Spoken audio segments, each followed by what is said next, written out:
नमस्कार, मैं हूं अमिताभ ओझा और आज मैं मौजूद हूं बिहार के मधेपुरा जिला के मधेपुरा विधानसभा क्षेत्र में।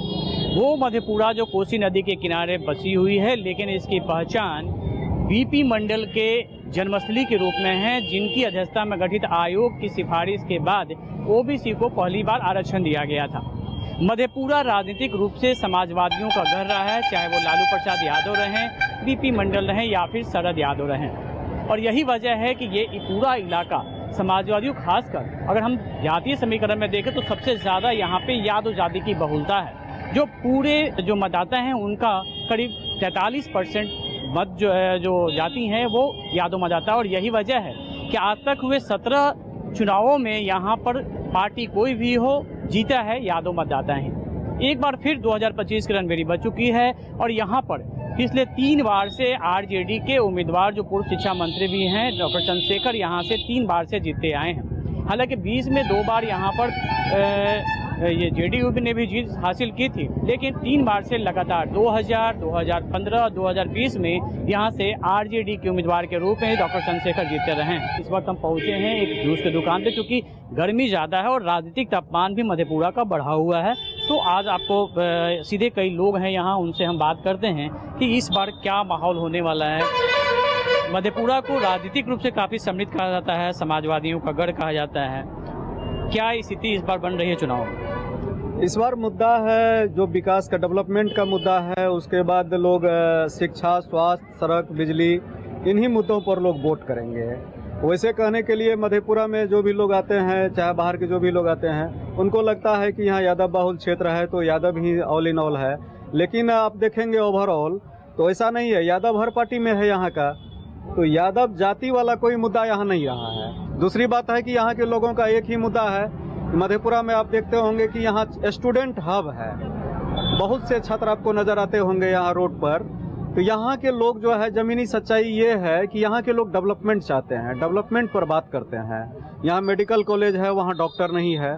हॉस्पिटल है, बिल्डिंग तो बहुत अच्छा बन गया है, लेकिन यहाँ जो है सुचारू रूप से वहाँ कोई न जांच की सुविधा है, न यहाँ पर जो है अच्छा से पैथोलॉजी या अल्ट्रासाउंड जो भी चीज़ है, मशीन है, लेकिन काम अच्छा से नहीं होता है। तो मुद्दा ये है, यहाँ लालू जी स्लीपर फैक्ट्री बना के गए थे, आज तक चालू नहीं हुआ है। रेल इंजन कारखाना जो है यहाँ बना, यहाँ के लोगों को कोई बेनिफिट नहीं है। यहाँ तक कि इंजन पर मधेपुरा का नाम तक लिखा नहीं जाता है। तो ये सब तकलीफ है यहाँ के लोगों की। यहाँ मधेपुरा में इंजन तो बन रहा है, लेकिन मधेपुरा का इंजन पे कहीं नाम नहीं आता है। 3 बार से चंद्रशेखर जी यहाँ से विधायक चुने गए, काम किया उन्होंने। देखिए, जो विधायक फंड का काम है वो तो कर रहे हैं, लेकिन ये तो विपक्ष में है। तो जो समझते हैं लोग तो ये समझ रहे हैं कि विपक्ष में है, इनको कोई हाथ में कुछ पावर उवर है नहीं। ये तो समझिए कि जैसे वो मिनिस्टर विदाउट प्रोटोकॉल होता है ना, तो वही स्थिति इनका है। तो फिर भी ठीक है, मिला जुला के ठीक है। बहुत नाराजगी भी है लोगों में थोड़ा बहुत, लेकिन चुनाव में अब कितना असर होता है ये अब तो देखना होगा। मधेपुरा के बारे में एक खास बात बताते कि भले ही विधायक के रूप में चंद्रशेखर जीते रहे हैं, लेकिन लोकसभा चुनावों में यहाँ पे जेडीयू ने बाजी मारी है। हमारे साथ कुछ और भी लोग हैं। क्या लगता है कि इस बार हैट्रिक पार होगा या फिर ब्रेक होगा? नहीं, मधेपुरा देखिए समाजवादी माटी है। ये महान समाजवादी चिंतक भूपेंद्र नारायण मंडल, डॉक्टर राम मनोहर लोहिया, जेबी कृपलानी, आदरणीय शरद यादव की एक कर्मभूमि और संघर्ष की जमीन है।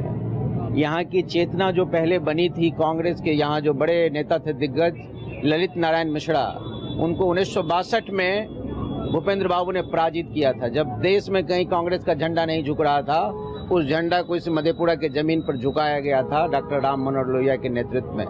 आज भी यहाँ की चेतना, लेकिन आज किससे अनुप्राणित हो रहे हैं? कल रात में लोग सड़क पर किसको देखने सुनने जा रहे हैं? क्या लोग बोल रहे हैं? कभी लोहिया को सुनते थे, भूपेंद्र बाबू को सुनते थे, शरद यादव को सुनते थे, आज क्या सुन रहे हैं? रात के 9 बजे क्या आप सुन रहे हैं? ये 4 गो कथा कहानी डायलॉग बोलने से डायलॉग राजनीति नहीं है।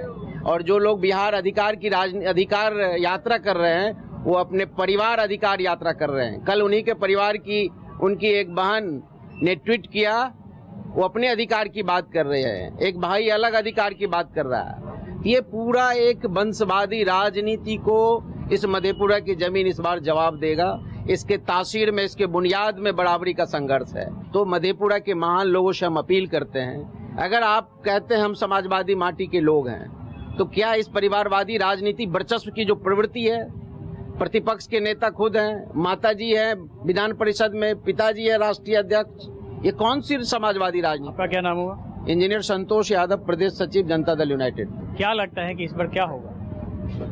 लगता है कि विकास पर चुनाव होगी।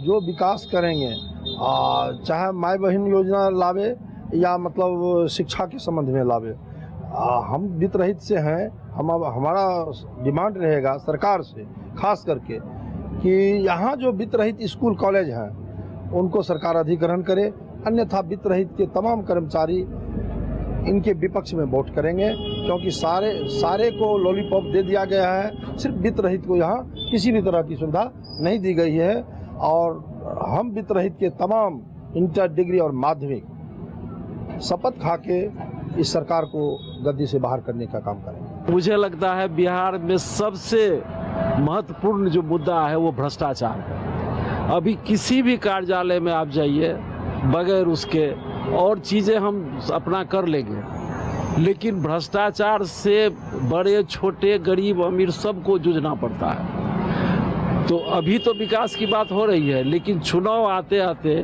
वो जातीय समीकरण पर सारी बातें चली वही और इम्पोर्टेंट हो जाता है। जातीय समीकरण मधेपुरा से तय नहीं होता है, वो ऊपर जो हैं समीकरण से, चाहे मुकेश सहनी जी हो कि दूसरे जी हो, वो जो गठबंधन बनता है वो जातीय बहुलता किसके साथ है वो सब स्पष्ट है, लेकिन जब तक वो समीकरण तैयार नहीं होता है और उसी समीकरण के अनुरूप अंत होते होते चुनाव के 1 दिन 2 दिन पहले तक में सारी बातें धड़ी की धड़ी रह जाती है और वहाँ अभी तक जो हम ट्रेंड देखें वहाँ सब लोग पोलराइज हो जाते हैं। मधेपुरा कुछ अलग है, यहाँ का कास्ट कंपोजिशन अलग है। मैं सोशियोलॉजी का विद्यार्थी रहा हूँ तो मैं इसको नज़दीक से समझता हूँ। मधेपुरा की हवा से आप बिहार की हवा को नहीं आंक सकते हैं। यहाँ कुछ अलग चलती है और जगह कुछ अलग। मोटा मोटी मैं जो समझता हूँ, जो वो जातीय समीकरण पर सारी बातें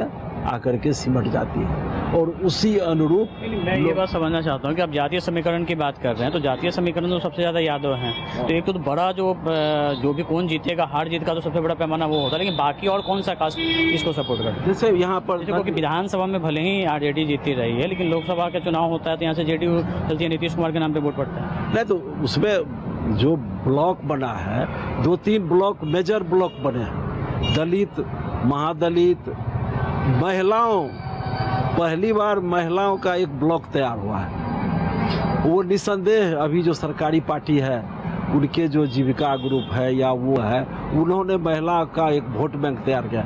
अब ये नहीं है जो पुरुष कहाँ वोट देगा उसकी औरतें कहाँ वोट देंगी, अब ये कंसेप्ट खत्म हो गया।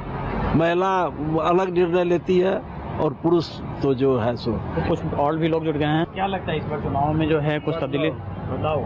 कंप्लीट बदलाव इस भ्रष्टाचारी सरकार को हटा करके रहेगा, खास करके यूथ एकदम बदलाव के मूड में।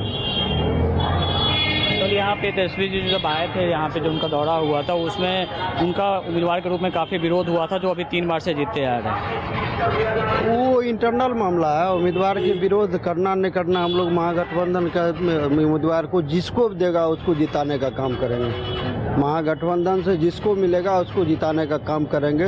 उब गए हैं भ्रष्टाचार से, थाना ब्लॉक कहीं भी जाए बगैर पैसा का कुछ हो ही नहीं सकता है। सीधा मोटेशन करवाने जाइए पहले से, मतलब कितना बता दें। इसीलिए बदलाव सीधा दिमाग में बदलाव इस बार होना चाहिए। 100%। क्या लगता है किसकी मधेपुरा में क्या रहेगा इस बार? मधेपुरा में इस बार आरजेडी की सरकार आएगी। आरजेडी का यहाँ चुनाव लीड करेंगे यहाँ से, क्योंकि यहाँ के जनता और यहाँ के जो युवा हैं खास करके वो नीतीश जी के शासन बहुत ज़्यादा पीड़ित है। नौकरी को लेकर के जहाँ भी जा रहे हैं पिटे जा रहे हैं। वो पटना में जा रहे हैं, सड़कों पे छात्र हैं, युवा हैं, इसलिए छात्रों में, युवाओं में खास करके बहुत ज़्यादा आक्रोश देखा जा रहा है और नौकरी के सवाल पे ज़्यादातर, और आम जनमानस में भ्रष्टाचार के सवाल पर विरोध बहुत ज़्यादा है नीतीश जी से। इसलिए सब लोग चाहते हैं इस बार सत्ता परिवर्तन चाहते हैं, इसलिए सब लोग वो ही होगा यहाँ पे मधेपुरा में इस बार सत्ता परिवर्तन होगा। चेहरा कोई भी हो जीतेगा? हाँ जीतेगा।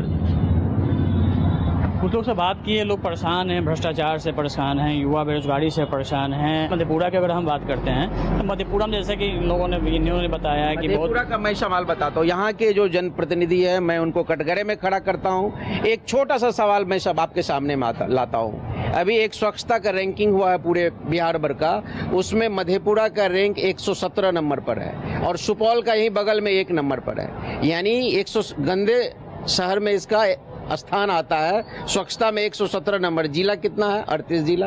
138 के बीच में भी नहीं है। एक छोटा सा काम है, अगर यहाँ के जनप्रतिनिधि ताकीद करेंगे, खबर लेंगे कि क्यों हमारा शहर साफ नहीं है, सुथरा नहीं है, तो ये छोटा सा काम हो सकता है। बड़े बड़े तो काम छोड़ दीजिए, बड़े काम करने में वो विफल रहे हैं। वो यहाँ के शिक्षा मंत्री रहे हैं, बताइए कोई।